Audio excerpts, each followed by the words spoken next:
Bonjour à tous, alors aujourd'hui je vais vous expliquer le fonctionnement du Pascali MR 12 chevaux diesel, moteur Lombardini. Alors comme j'ai fait voir dans les vidéos de restauration, aujourd'hui je vais montrer le fonctionnement. Alors si j'avais oublié une petite vidéo pour le démontage du joint spi arrière. Alors ça, j'ai fait une vidéo spéciale que vous pouvez retrouver dans Trucs et astuces, démontage et remontage d'un joint spi. Alors, comment ça fonctionne? Donc, ici, ce levier-là sert au blocage du pont avant. Attention, on utilise le blocage uniquement en ligne droite. On ne prend pas de virage avec un blocage. Ce levier-là, c'est le levier de crabotage pour la transmission arrière. Donc on crabote le levier, on fait tourner le cardan, et ce cardan fait tourner la boîte du pont arrière et le rotovator. À savoir que, à l'origine, ce matériel, c'est un motoculteur. On voit le point d'ancrage ici du levier, du volant, pas du volant, du guidon, pardon. Donc c'est un motoculteur qui a été adapté, modifié d'origine pour faire un 4 roues motrices.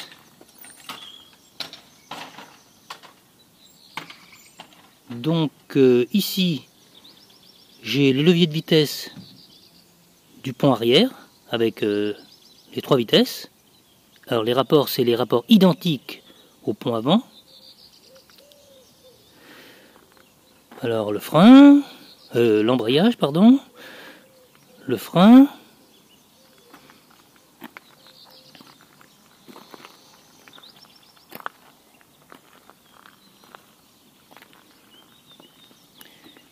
ici, marche avant, point mort et marche arrière.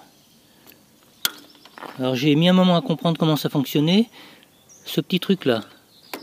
Alors ce petit truc là, on voit il y a une flèche. C'est tout simplement, on peut inverser la marche avant et la marche arrière. C'est pas qu'on peut l'inverser, mais on inverse le mouvement du levier.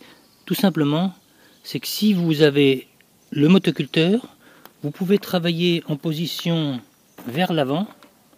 Donc le levier, il est inversé pour que la marche avant soit vers l'avant et la marche arrière vers l'arrière.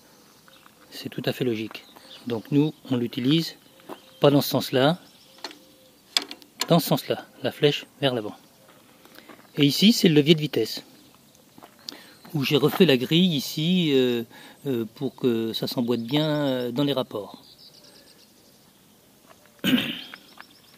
Donc là, on a le montage et relevage pour l'arrière. Et ici, le frein de parking. On a le vérin et toute la partie du relevage. Et le rotovator qui est derrière. Bon, il n'a pas servi. Je l'ai repeint mais je ne l'ai pas utilisé encore. À savoir que je ne sais pas si c'est d'origine, mais enfin c'est très utile. On a un relevage qui est relativement très brutal. Donc il y avait une chaîne de mise ici, je l'ai laissée. Et cette chaîne, elle est utile dans le sens où, lorsque le rotovator est monté, ça évite que si on a une fuite au vérin, que le rotovator descende. Et lorsque vous allez faire du rotovator, on choisit la maille qui va correspondre au mieux à la profondeur, et après on affine avec le réglage ici. Ce qui fait que quand on le remonte, on n'enlève pas la maille, il se tient, et quand on va redescendre, il redescendra toujours à la même position, ce qui est relativement judicieux. Ensuite, j'ai refait la direction, vous voyez, il n'y a pas de jeu dedans. Accélérateur, réservoir, et ici, on a un petit caoutchouc là qu'on enlève pour le démarrage. Donc on l'enlève et on met une petite pipette mi-huile, mi-fioul dans le cylindre. On referme la boutique et on démarre le bolide. Donc ici c'est pour l'éteindre. Filtre à air à bain d'huile. Donc maintenant je vais faire un démarrage et puis quelques tours de roue en 2 roues motrices, 4 roues motrices. Alors si, une chose, quand on utilise les 4 roues motrices, très important, hein, si on décide de rouler en première ou deuxième ou troisième, on utilise la même vitesse sur le pont arrière que sur le pont avant. Hein, parce qu'il n'est pas question qu'il y ait une roue qui fasse plus de tours que l'autre. Sinon vous allez exploser un carter, un cardan, il y a quelque chose qui va lâcher. Hein. Donc il faut bien faire attention à ça. Première d'un côté, première de l'autre. Alors avec mon mélange mi-huile, mi-fuel, j'en injecte un peu dans la culasse. Je remets le petit bouchon caoutchouc.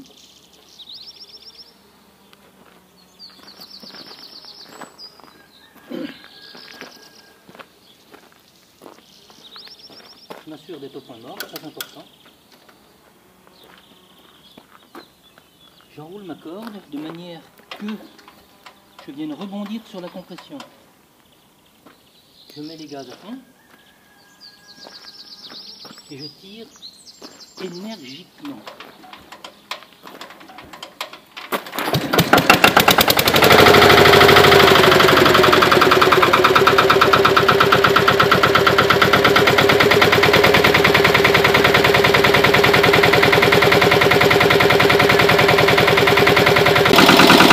Alors, première et marche avant.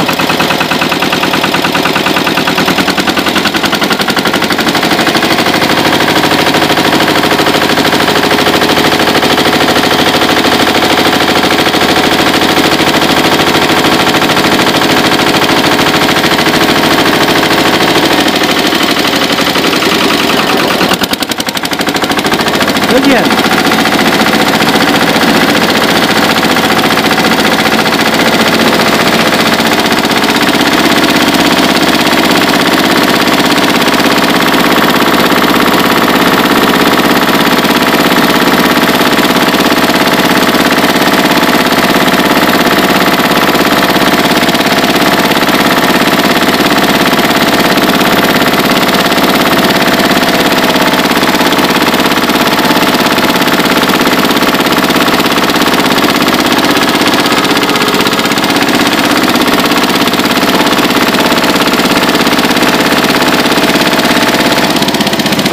Troisième.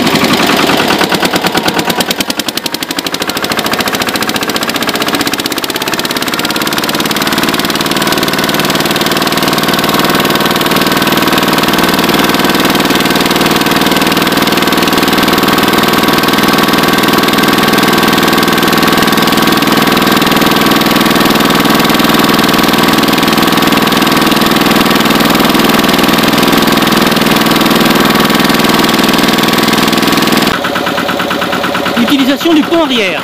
Donc je me mets en position avant, je débraye et je pousse mon levier de crabotage. Quand je relâche, je fais tourner ma transmission.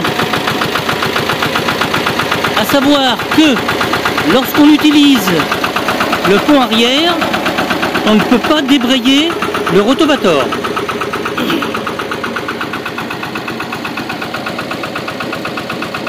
Sauf si vous enlevez le rotovator, là il y a uniquement l'arc qui tourne. Donc attention, si vous vous déplacez avec 2 ou 4 roues motrices, parce que votre rotovator va tourner. Maintenant je vais faire des essais avec les 2 roues motrices et après avec les 4 roues motrices. Il y a aussi une autre particularité, comme on est monté sur un tube, l'ensemble arrière est oscillant. On y va pour les essais.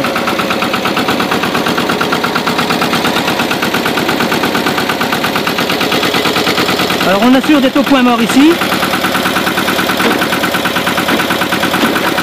Première.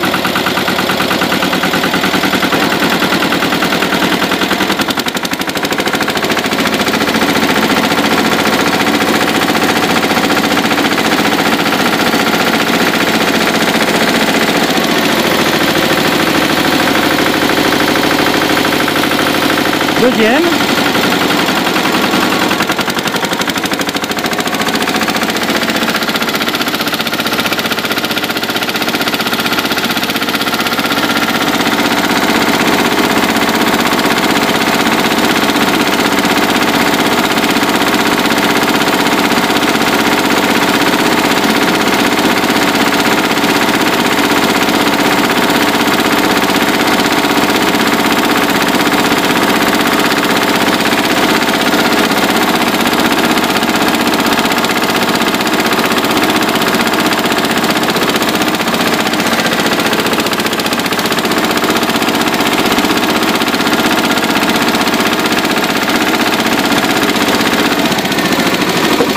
Et troisième.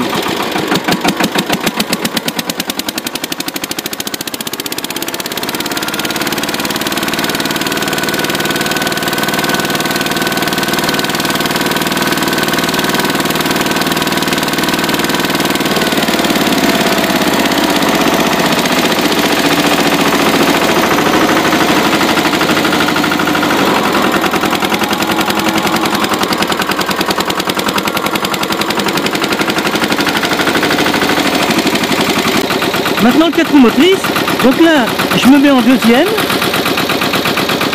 et là en deuxième. Et là j'ai mes 4 roues motrices.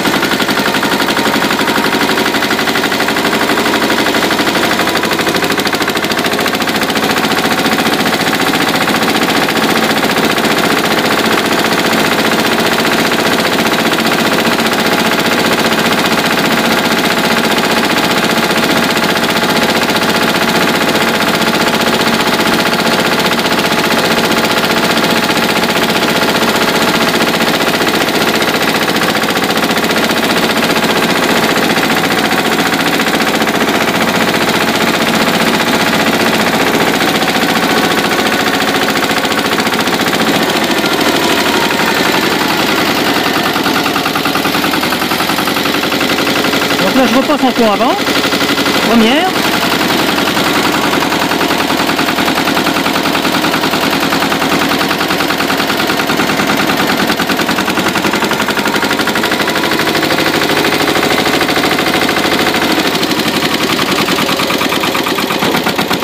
Deuxième.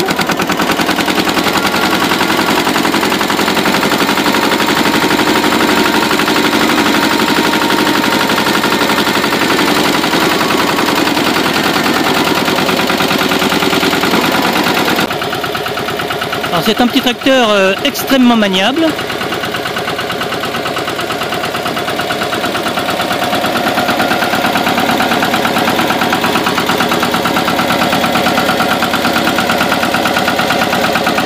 Et très robuste.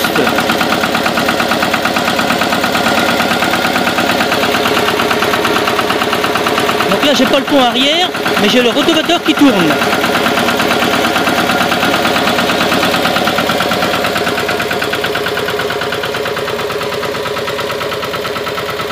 Alors j'espère que cette vidéo va vous aider pour l'utilisation de votre tracteur.